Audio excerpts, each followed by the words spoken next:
Hi, I'm Matt from SKDA. Today, I'm going to take you through a step-by-step guide on how to install one of our SKDA seat covers. Let's get started.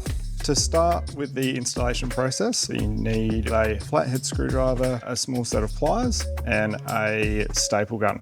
To start with, take off your old seat cover by removing all of the staples with pliers and screwdriver. Sometimes this process can be a little bit tedious, but that's why it's good to use a smaller flathead, just so it can get under those staples nice and easy. Once I've lifted all of these staples with a flathead, I can now use the small pliers just to get the remainder off.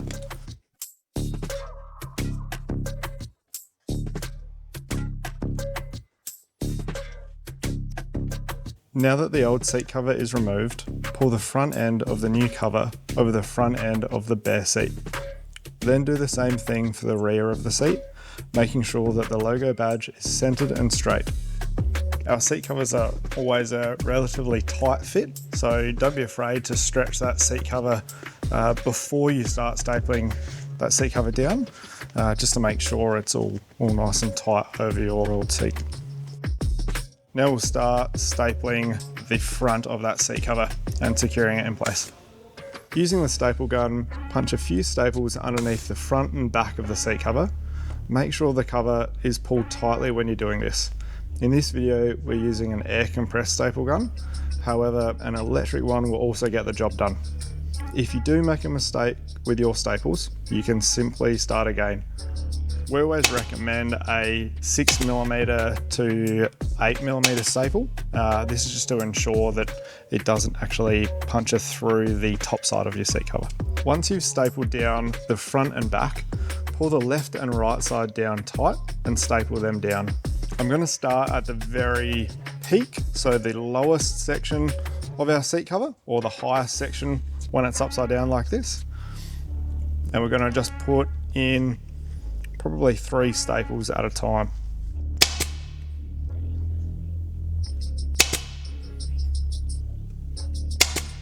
I'm now just going to go straight to the other side and repeat the same process.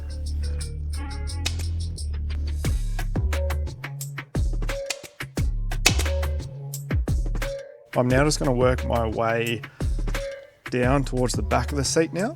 And as I was doing before, we're just going to go one side at a time.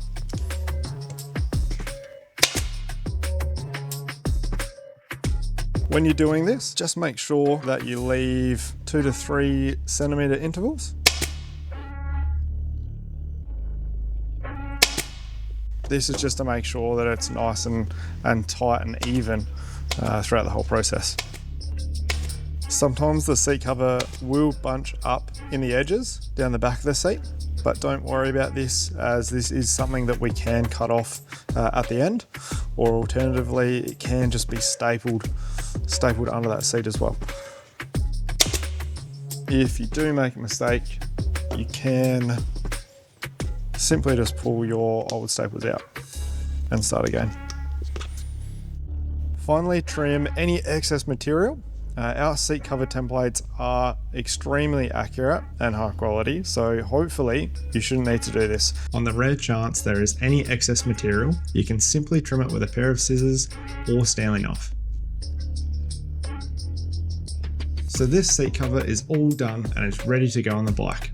We hope you found this video helpful, and as always, feel free to reach out to our team if you have any questions or need any guidance with anything at all.